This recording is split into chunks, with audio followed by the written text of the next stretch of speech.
कैसा आदमी के बुद्धि, इंसान के बुद्धि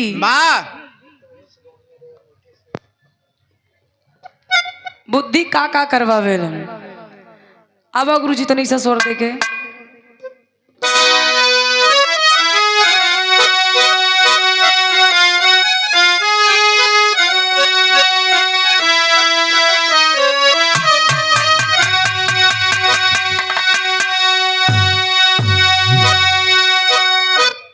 स्वर दे क्या हुआ?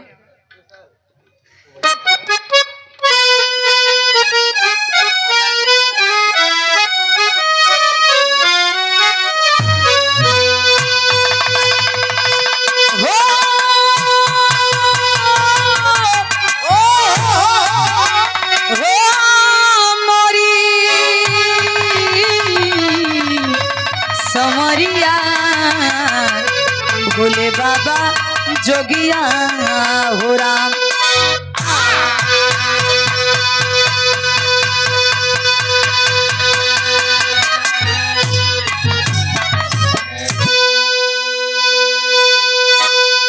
चार लाइन के भूमिका में कवि जी बुद्धि के ऊपर लिखत हो, बुद्धि होली का लिखलन कैसे?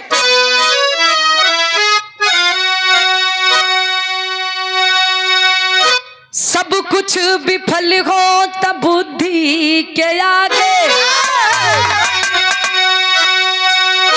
बुद्धि सदा सबसे पुरजोर होती।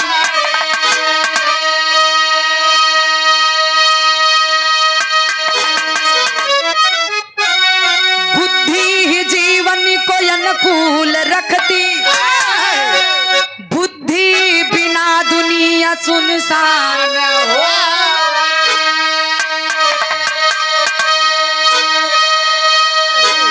इंसान के खोपड़ी से सदा जमाने में बदलाव देखा,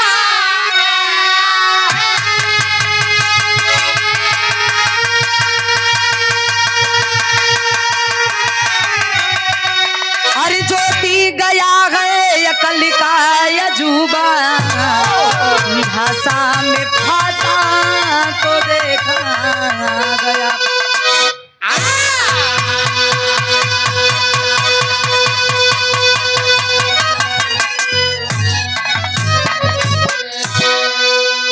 ज्योति गया है अकल के अजूबा, झांसा में भी भाषा देखा गया।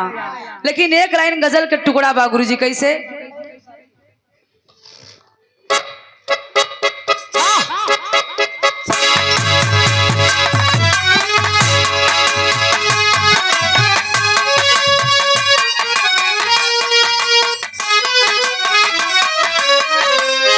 बहुत अच्छे।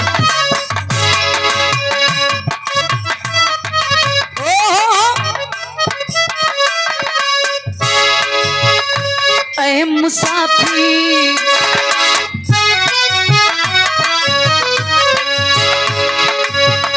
ऐ मुसाफिर भटकता है क्यों दर बदर,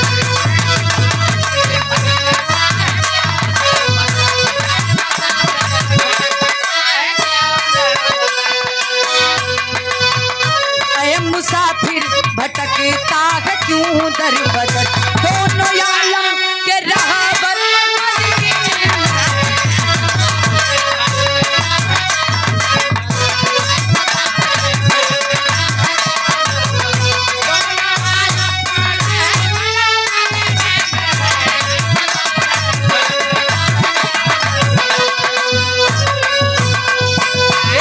लेकिन भाव पे गौर कर। यहाँ कवि जी एक लाइन बड़ी सुंदर लिखलन, का लिखलन गुरुजी?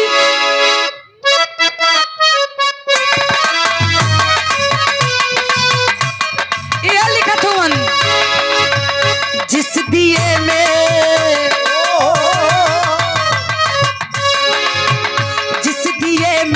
जले तेल खैरात का,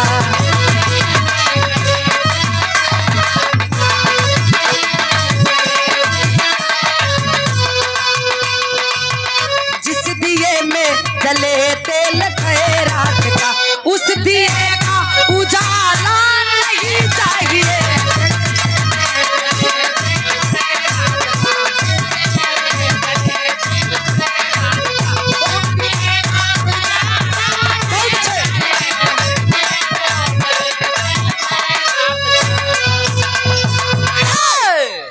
दिए में जले तेल खैरात का, उस दिए का उजाला नहीं चाहिए। बड़ी सुंदर लाइन, बड़ी ऊंची लाइन, लेकिन कहानी कब बा कैसन के बाद शेर में कहना है गुरुजी।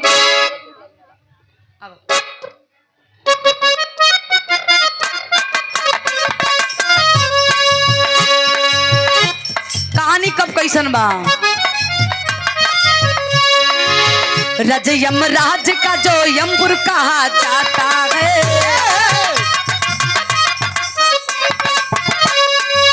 मौत के वास्ते जिनका दुनिया से नाता है।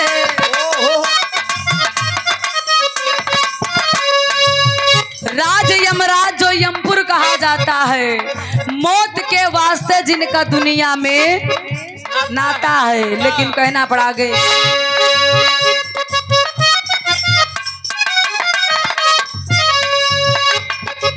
छन मारे है कौन न कौन तभी हाथ लगा,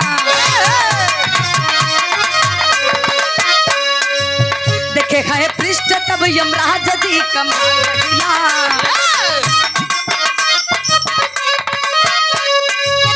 एक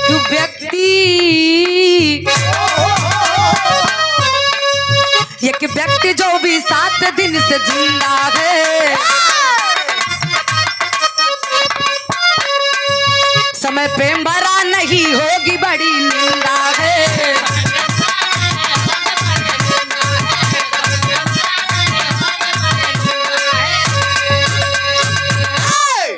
ए भैया कहानी बा कैसन।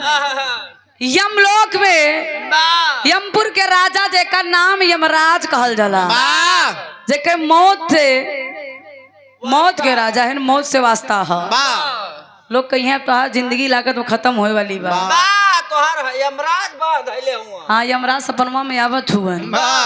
एक दिन यमपुर में यमलोक में यमराज जी के रजिस्टर खो गया, जौने में मौत के लेखा जोखा लिखा रहे। रजिस्टर यमराज जी खोजत हुवन, खोजत 1 हफ्ता बीत गया, लेकिन मिला उला। 1 हफ्ता के बाद चित्रगुप्त से कहन, चित्रगुप्त अगर ये हफ्तवा में केहू को मृत्यु के डेट रहा हो, पार हो गया बा, अगर ब्रह्मा जी जान दई हाँ तो बड़ी कुटिया भाई, बड़ा गड़बड़ाई हुई और बड़ी बेइज्जती हुई पूरे देवलोक में। चित्रगुप्त यमराज जी कोने कोने ढूंढलन, तब तक यो जो रजिस्टर रहल एक ठे कोना में गिरल रहे। रजिस्टर मिलल, जल्दी से डायरी खोला था, क्यों मारा हो रही वाला था। तब तक निगाह पड़ी एक पृष्ठ पे, जौने पे लिखा रहा एक इंसान के मृत्यु 1 हफ्ता पागल पहले है बीत गईल बा। अब यमराज जी के माथा घूमे लगल, अरे बाप रे बाप, अगर ये बतिया केहू जान जाई, ये अपने दूत से भेजब कि जाके वो इंसान के जीव लेके आवा। तो पूछी गुरुजी प्रभु ये बतावा एकर इंसान के डेट कब बा, कितना मिनट कितना सेकंड में कर आयु लेके आवे के बा। कहे अगर बता दे तो बड़ी बेइज्जती हुई। एक काम कर, केहू के ना भेजा, हम ही खुदे जाके ओकर जनमा लेके चल आए। अब यमराज जी धरतिया पे चलत हुवन, भैंसा पे अपने बैठलन। जब भैंसा पे बैठ के धरती पे आवत हुवन वो इंसान के जीव लेवे खातिर, तो देखलन का गुरुजी एक लाइन तरज हो।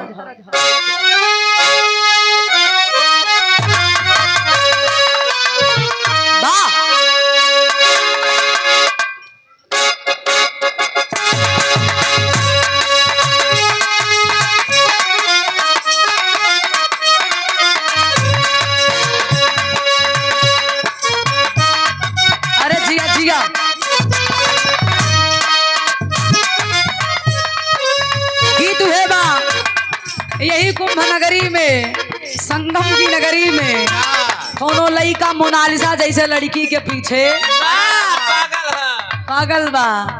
लड़किया कहे सुना हमरे पागल, हमरे पीछे पागल रहने से कुछ मिली उली ना, बाकी कंठी मिली।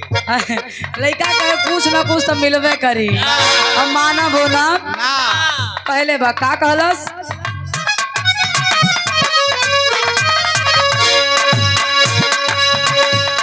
काटा कदे तू हमारी ओरिया मोर जाई, आय हाय मोर जाई, बिना गंगा में नहाइले हम तर जाइती।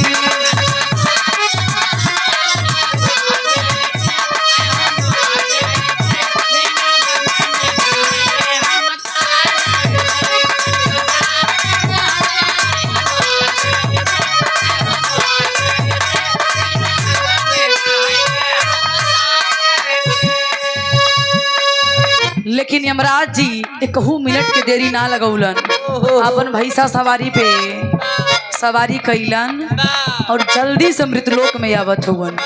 बहरिया पहुंच गए। बहरिया अगनू बाबा के दुआरे। अच्छा अच्छा भइल कहा जी।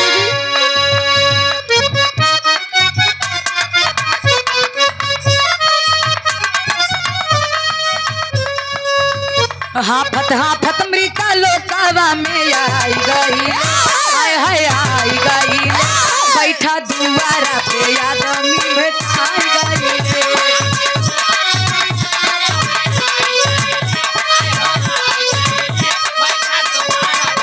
अरे जिया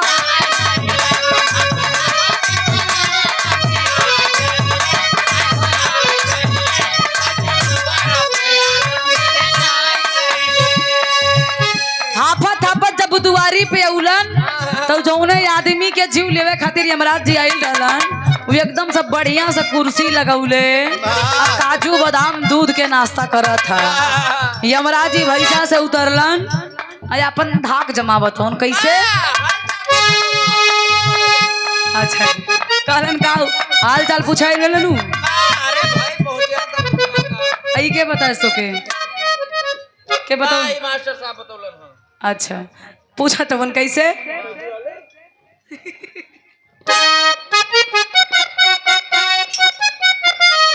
जियो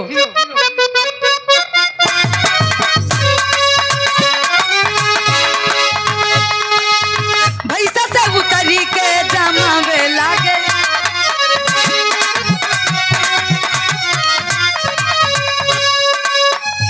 अरे भैंसा से उतरी के जमावे लागे धाक हो, अरे दूर रहा मनई दबा के बोला ना।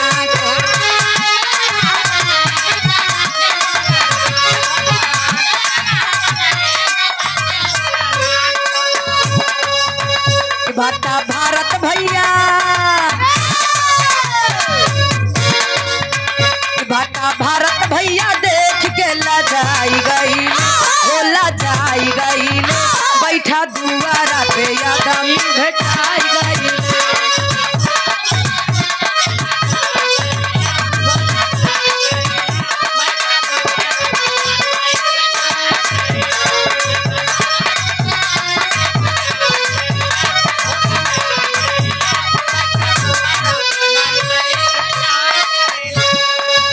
ए भैया कहानी तनी से समझा। आज यमराज जब भैंसा से उठर के अपन धाक जमावत हुवन तो मनैया सोचत बा कि कोनो नौटंकी के जोकर हा। कलन का हो कैसन भैंसा उछा लेके यहाँ टारत हुआ। यमराज जी कलन मनई हमके डरात नहीं बा। भैंसा भी बाबा समझता। यमराज जी अपन गदा उठा के दो बेरी कांधे पे उठावत हुवन धरत हुवन। कलन कराई हो रही अपने घरे रखा चला। मनैया कलश के सुना अबे कल ये हमार दुल्हन आइल बा, तू भैंसी भैंसा ला यहाँ कहाँ आइल हुआ? खेला दिखावे अपन ही भैंसा ला और देश भरे के नाटक हमके यहाँ मत दिखावा। यमराज जी कलन हमके पृथ्वी के मनुष्य हमका नौटंकी समझता। कलन है मनुष्य, मैं यमराज हूँ, यमलोक से आया हूँ। तिलक चाहे आइल बड़ा उ मनैया कहा था। अच्छा तब तक वो मनई कुर्सी छोड़लास, कहा चला जाया नहीं वो डंडा मारब तो का ना। अहिरे के लाठी जनमे करत है ना, अगर एक बार उठ जाए कि हुक पड़ी जाए तो दोबारा बेचारा उठ नहीं पाई। कहे ना अगर लठिया निकाल दुइयो लाठी तोके दे दे तो तोहार नौटंकी जिंदगी भरे के खत्म हो जाए। यमराज कलन मनुष्य तो बड़ा गंदा है। बताओ के कहे गोड़ धरे के पैर छू के आशीर्वाद लेवे के वाह, ये हम दुष्ट प्रवृत्ति का है। ये तो हमको लाठी दिखा रहा है। वाह, यमराज कराने है मनुष्य, अभी क्षण भर में तुम्हारी आयु लेके हम चलेंगे अपने यमलोक। काय तोरी यमराज की ऐसे का तैसे।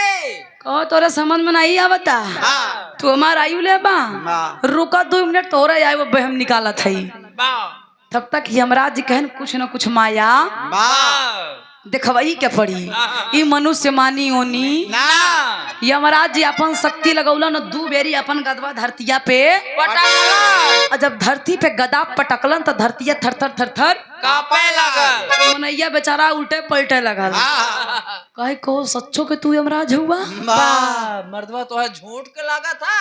यमराज जी कलन कहा बेटा देर से फालतू यहाँ ड्रामा करत रहे का? वाह, डीजे डांस। कहे नहीं प्रभु, वाह, आज तक केहू यमराज के देखले ना यमराज कलन पागल सब देखले हुवन। वाह, जेकर अंतिम अवस्था आवत है ना वाह, वह देखा था। तू हमार दर्शन कई हमरे साथे चलत है। वाह, तैया से तुहार अंतिम अवस्था आई कि तू हमरे साथे चला और तोहरे अलावा केहू देखी ओखी ना। दुल्हनिया खिड़किया से देखत बा काहे कहो वाह, किसी बचना तो है नहीं। ई पगला रतिया में सोए सनाही का ई लागत में करे दिमागे पे नशा हो ये बा। वाह, ई अकेले कैसे बरबर बरबर ना दे हा वाह, ये रुद्रपुर वाला थान था में बा। लागत में कुछ गड़बड़ी बा। वाह, दुल्हन बेचारी वहीं से झाकत बा यार यमराज सही आदमी आहा, बतियात हो। बतिया था। यमराज कलन मेरे पास टाइम नहीं है। वैसे भी तुम 7 दिन लेट हो। वाह, तुम्हारा रजिस्ट्रेशन जो था टिकट वाह, एसी वाला 7 दिन पहले का था। 7 दिन बाद तुम आ रहे हो चलोगे वहां पे सीट लेकिन तुम्हारी खाली है। यमराज कलन कुछ तो फसावे के पड़ी। नई की दुल्हन घरे बैठी बा 1 दिन आए भय बा इतना जल्दी हम जाबो ना कहे ने प्रभु। वो आदमी कहत हो मनुष्य कि यमराज जी बैठे तनी से दाना पानी दाना पानी करा अब चले तो बटबई कर तोरे साथे के रुक पाए धरती पे लेकिन तनीस दाना पानी करा बदच हाल चाल हो जाए तो चलब। यमराज के गजब का इंसान है ये। हम यमराज ही हमके दाना पानी कराई। यमराज के 7 दिन जैसे वैसे 1 घंटा और कुर्सी पे बैठलन ले गल घरे में जोन कुछ लाई के दे दुल्हन देखत वो खिड़की से। अब यार यमराज दाना पानी कैलन कलन है मनुष्य गारू यादव ई के रहल मनुष्य। अच्छा कलन चलो मेरे साथ अब मेरे पास टाइम नहीं है। तो मनुष्य हाथ जोड़ के कलश का कलश भैया 1 लाइन तरह जाओ।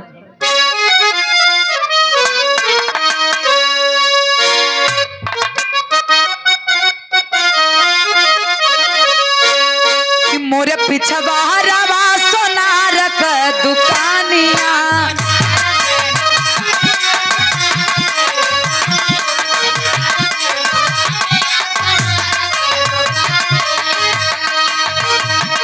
मोरे पीछे बाहरवा सोनार का दुकानिया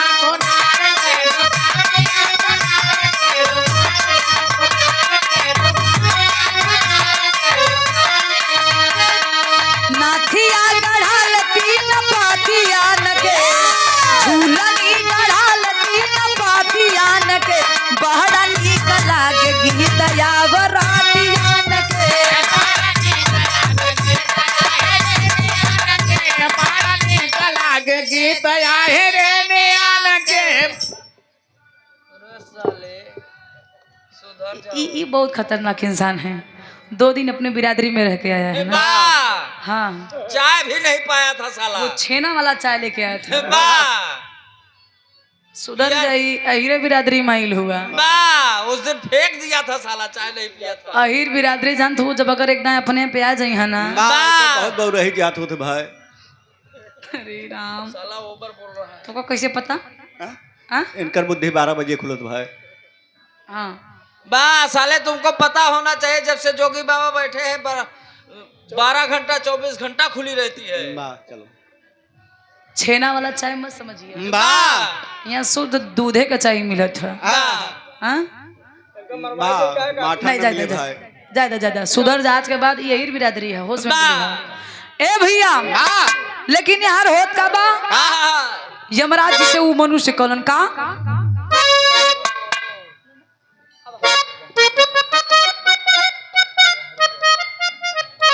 कि बात में फसाई के करावे दान पानिया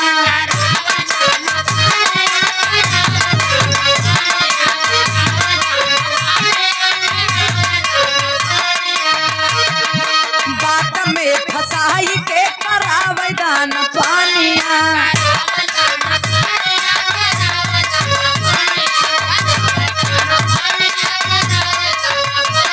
एक दिन छोड़ी दे तमोर जिंदगिया के एक दिन छोड़ी दे तमोर जिंदगिया के मुहवा देखी और दिखाई तू लगिया के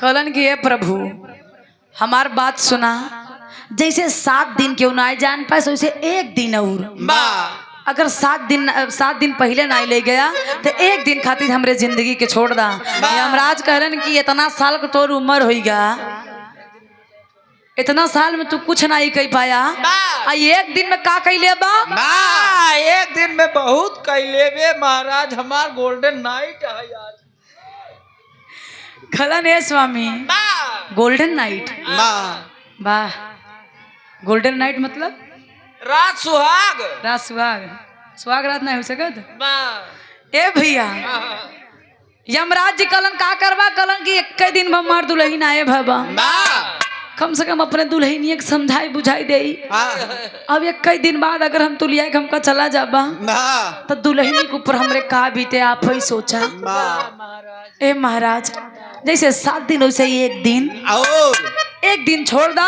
बियान आया लिया कि चला हम पक्का तोहरे साथे चला यमराज बहुत देर तक सोचे कलन मनुष्य तो बात सही बोल रहा है अब इसकी आज शादी हुई है इसका सुहाग रात भी नहीं हुआ स्वाद भी नहीं पाया है साला कलन की एक दिन और सही गोड़ रोड धैले से यमराज जी लौट गए आ जब लौटत हवन त कैले का बा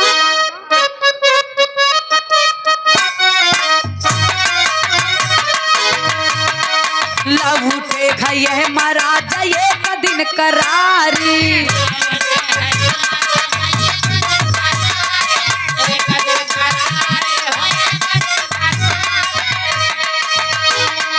बुद्धि लगा के यह बकैल तैयारी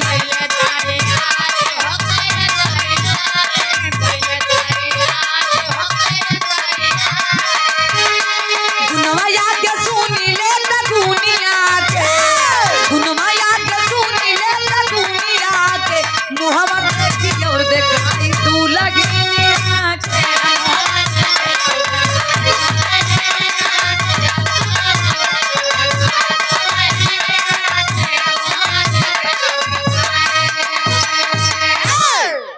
ए भैया यार यमराज जी एक दिन के करार दे के लौट गईलन आ एक दिन के जब ओके छुट्टी मिलल तो विचार बनवत बा कि एक दिन में ऐसन कवन खेला करी कि हमार जिंदगियों बच जाए आ यमराज हमको छोड़ दे बुद्धि लगौलस ओकरे बुद्धिया में एक बात आइल कि आज तक यमराज के केहू पूजा उजा ना करिस सच्चाई बा केहू यमराज के पूजा करत था केहू नहीं करत वो एक काम कैलस कि काहे ना हम यमराज जी के पूजवा करही चालू करी।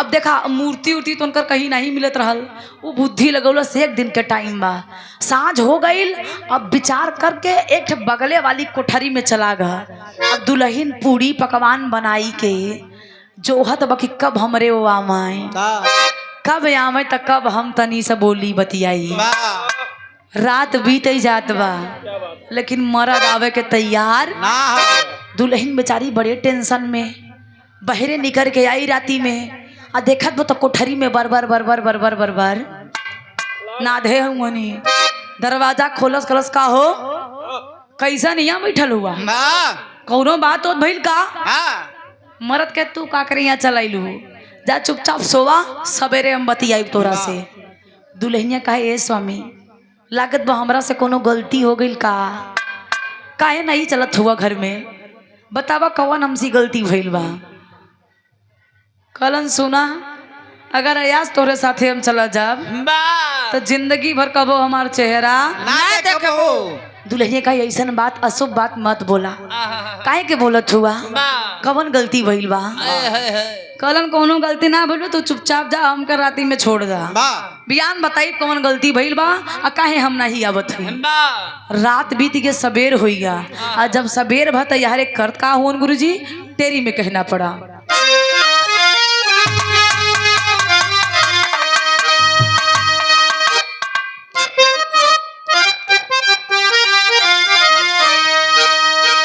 अरे सवेरे वाला 8 बज गया अरे सवेरे वाला 8 बज रहा तो करता यमराजा एक जाप सवेरे वाला 8 बज रहा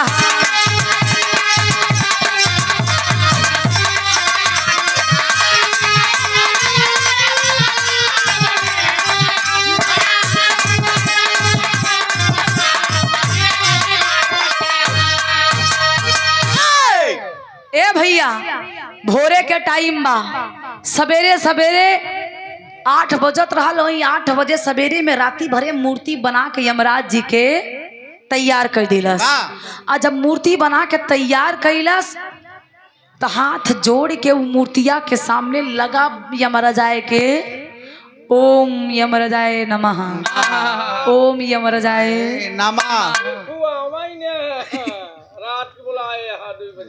बा आई गए तो फिर मोच दे यहाँ कोनो दिक्कत नहीं हम तैयार हो जाओ बा ए भैया मूर्ति बना के जाप चालू कैले बा आ तब तक यमराज जी अपन फिर से बा प्रगट हो गइला पैसा सवारी खै के धरती पे आवत हो देखत हो नहीं मनुष्य यमराज जी के जाप करत बा यमराज आश्चर्यचकित करी बाप रे बाप बा न खाया न पिया धरती पे हमार तयावस्था कितना बढ़ियार पूजा के कैबे ना कैलाश ये इंसान मेरा भक्त है बा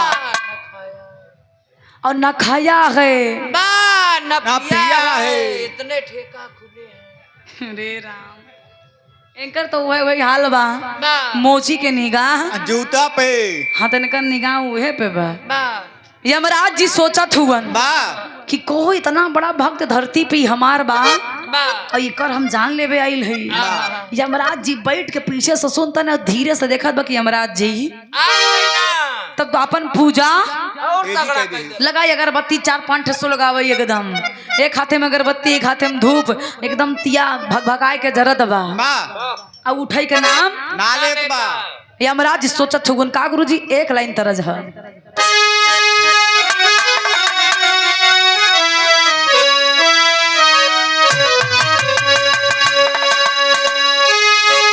अरे ये हो या लबेली तोहरे अरे ये हो या लबेली तोहरे अरे कोई चवई में भेली तनी मंगनिया दई दाना तनी मंगनिया दई दाना हमके जाना जानी पुरानिया तनी मंगनिया दई दाना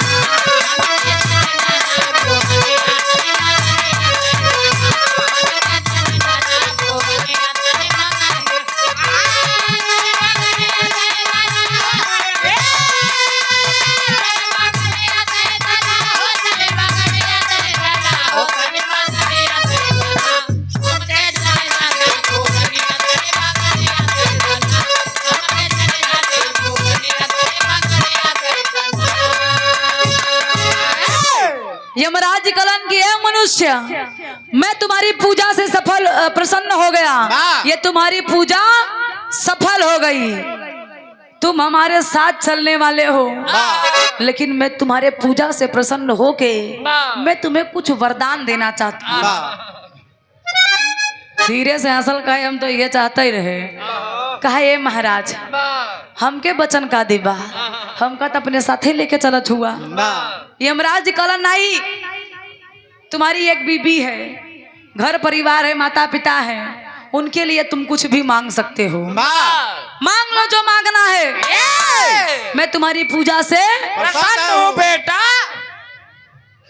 एक एक कातरा। बा यमराज साहब। अच्छा ए भैया, बा मनुष्य बुद्धि लगौलस अपन कहिलस का गुरुजी,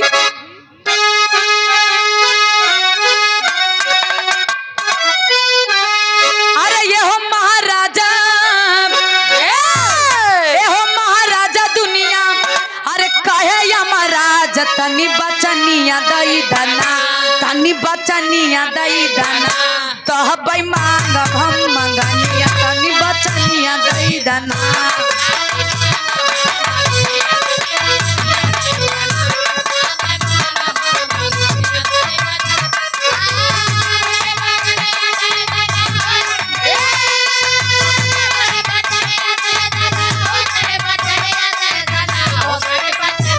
अरे जिया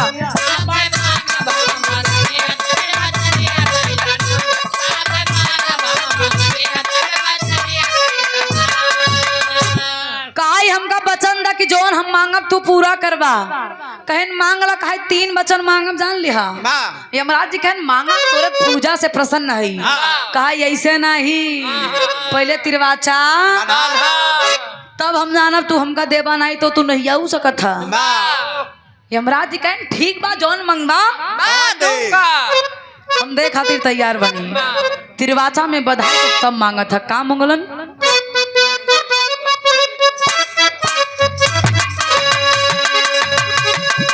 तिरवाचा में जब बधी गए,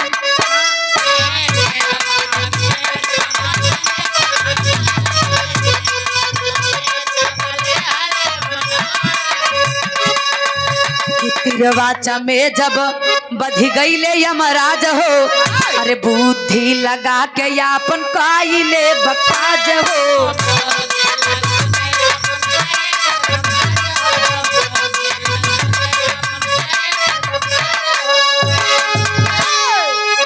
कलन की सुना, अब हम जोन मांगे चलते कान खोल के सुना और देख खातिर तैयार हो जा। यमराज सोचलन कि कुछ सोना चांदी घर द्वार का मंगी और, बा लेकिन ई मनुष्य मंगले का हुआ भैया, अरे पहला बार दाना सुना, अरे पहला बार दाना दई दाम, अरे सुनी के धिया नाम तनी बचनिया दई दाना, तनी बचनिया दई दाना, सिंहिया कई दया भये तनी बचनिया दई दाना।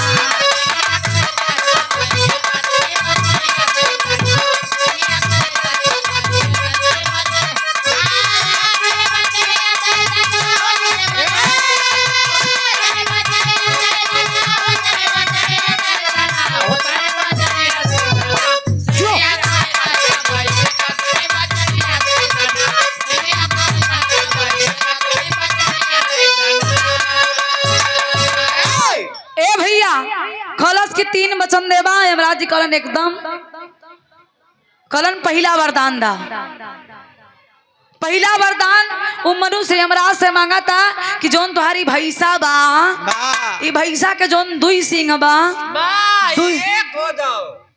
कहन जोन दोनों सिंहिया ये अलग अलग बा, ई दोनों सिंहिया पहले। एक टाइम एक जो हो जाओ। यमराज कलन ई पगल है का, बा इतना बढ़िया मौका मिलल, बाय वरदाना ना मांग पावा था साला। क्या साला खोज रहा है इसमें? आई भैंसा के सिंह एक करत बा। यमराज जी कलन है मनुष्य, बा ये क्या मांग रहे हो, बा अपने लिए कुछ मांगो। मांगो बेटा। वरदान यह मनुष्य कलश की है स्वामी, जिंदगी में जब हमका रहे के नहीं बा, जिंदगी हमार खत्म हो गईल बा, बा तो हम अपने खातिर का मांगी। बा देख ली यमराज हुआ कि ना। हम तनी सब तोहार शक्ति अजमावे चाहत हई, कितना दिन से हम तोहार पूजा करते, तोहरे शक्ति उक्ति बा। कि ना। यमराज कलन तो मेरी शक्तियों को चुनौती दे रहा है। बा कलन बस ये, कलन बस पहला वरदान था कि दोनों भैंसा के जोन एक भैंसा के 2 जगह सिंह बा, ये दोनों सिंहिया एक हो जाए। यमराज कलन यो मस्त। कलन दूसरा मांगी, यमराज कलन मांगो जल्दी मांगो, टाइम नहीं है मेरे पास। तो दूसरा वरदान मांगा थोन गुरुजी पहापट में कहना है।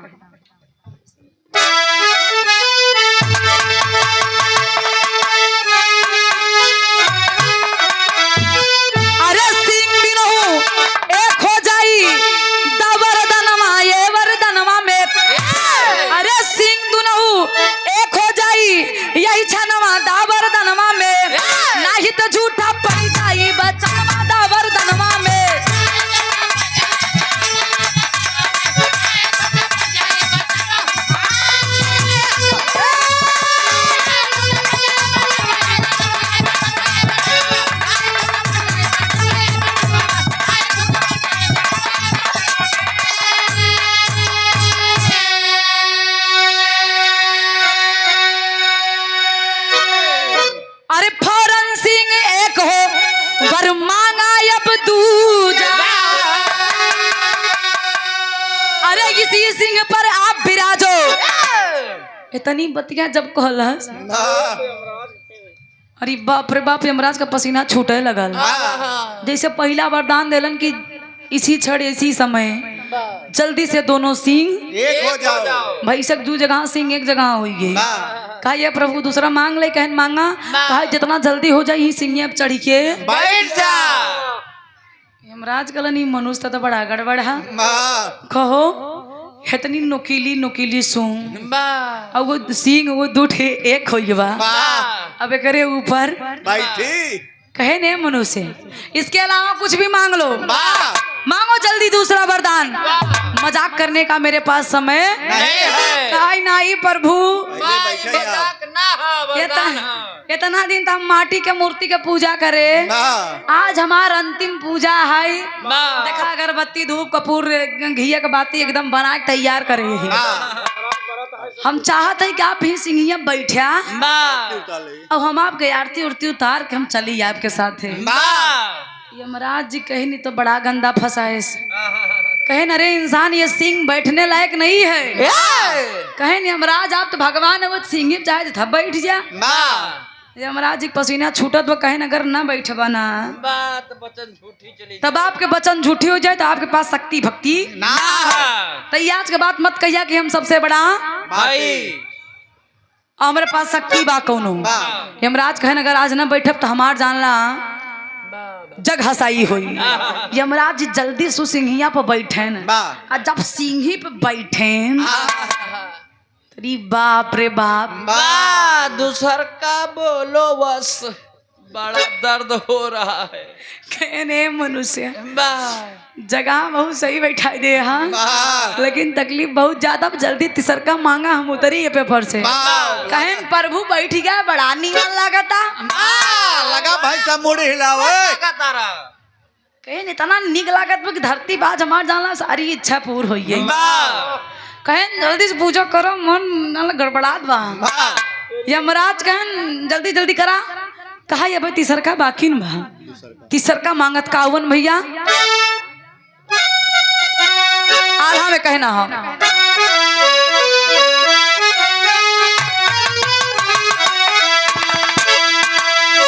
जियो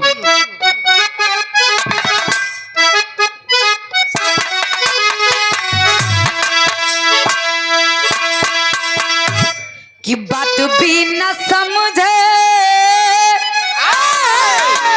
कि बात भी न समझे, बात दिहल नाही जाला बाबू।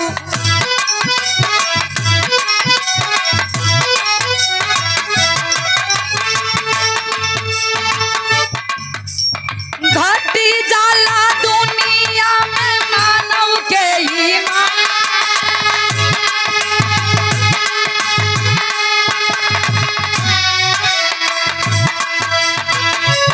या मरा जी हो बातिया में याद है बाबू।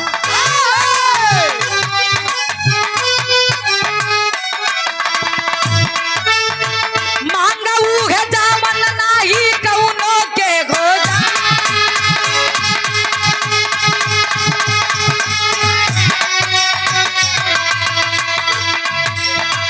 आखिरकार सिंहिया पे बैठे या महाराज भैया।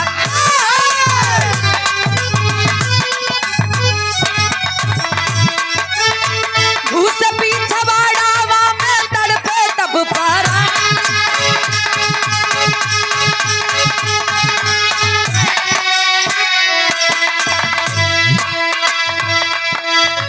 भैसा के पूछिया में, भैसा के पूछिया पे मारिए का डंडा बाबू।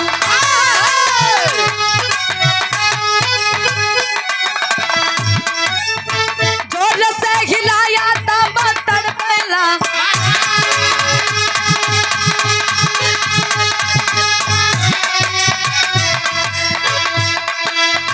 जल्दी से मांगाया बा तीसर बार धनमाय भैया।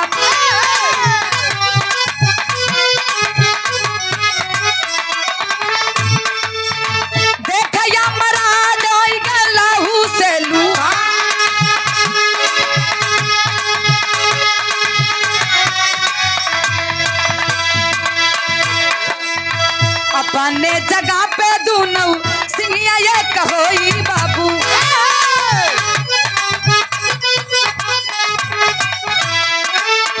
अंतिम बार दई दाया बासुना सीमा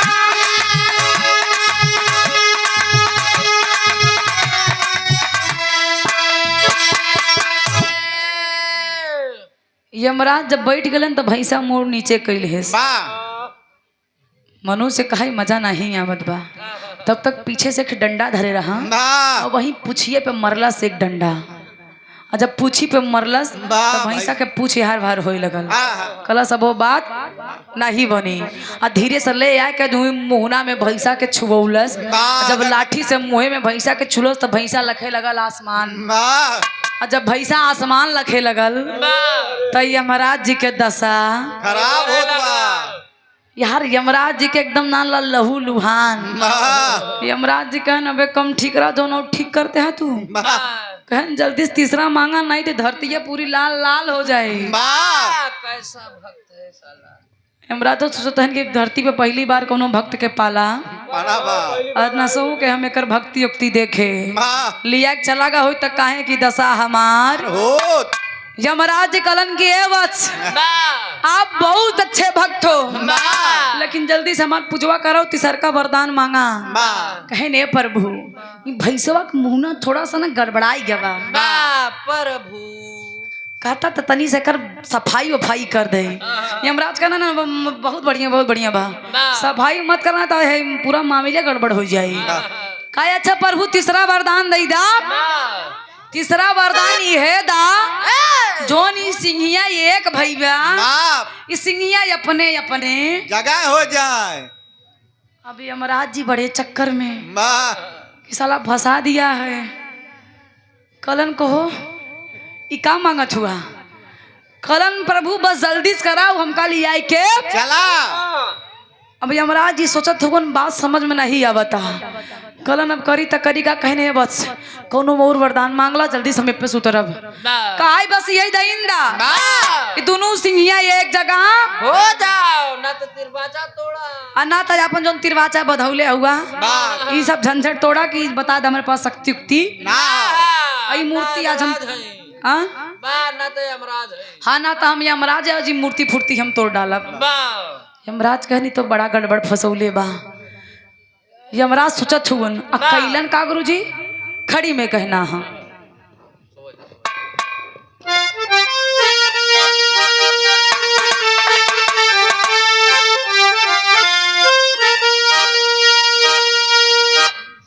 अब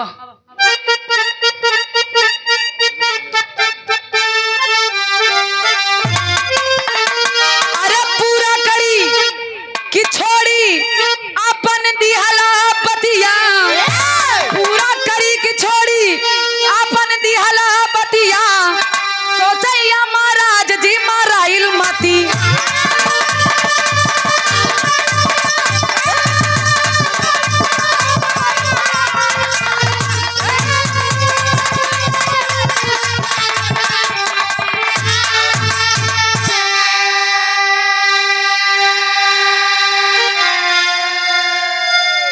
अरे कूदी पर टेंशन ये वो मस्त कही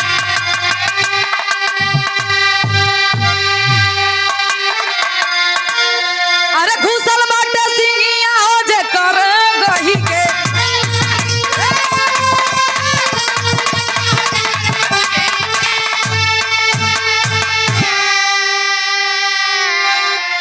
अरे गिरे जमीनिया पे तब छोपई मटिया अरे गिरे जमीनिया पे तब छोपई मटिया सोचैया महाराज जी माराइल मती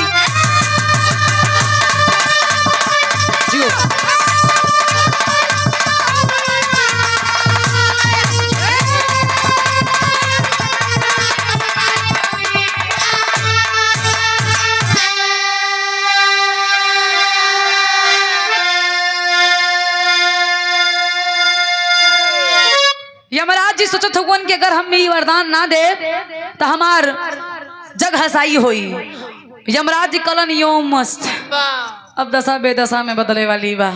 अब जब से यो मस्त कलन तब तक दोनों सिंगिया अलग अलग हो गई। जब अलग होए चालू भइल त यमराज जी सिंगिया पर से कूद पड़े जमीनिया पे।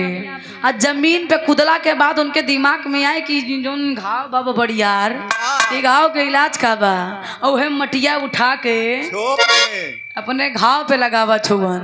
और जब घाव पे लगौलन तो हाथ जोड़लन वो मनुष्य के सामने, कलन धन्य हो प्रभु, तुम धरती पे इतना बढ़िया खेला कर रहे हो, अगर मेरे लोक में जाओगे और लोक के हम राजा, जब राजा के तब पिछवाड़ा रंग उठा तब प्रजा के कवन हाल होए कहन तुम एक काम करो यहीं रहो, अब हम तो के ले जा नहीं लेके जाइब।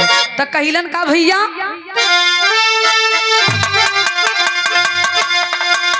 अरे भागी चला फौरन यही से जन्म आप बचा।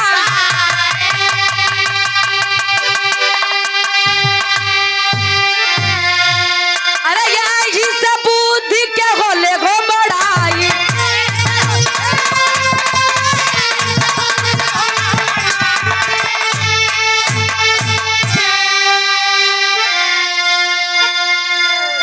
अरे एक दिन सोई सब मौत के खटिया, अरे एक दिन सोई सब मौत के खटिया, तो सोचे हमारा जगो माराइल मतिया।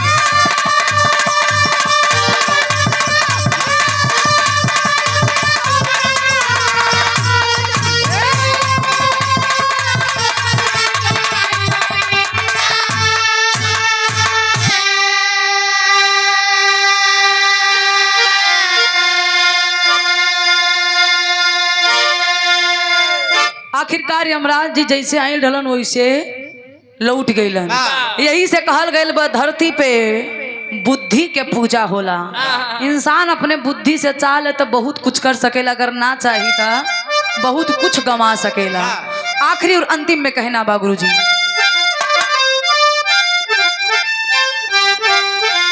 गुरु बिहारी गुरु गणेश पूजा हो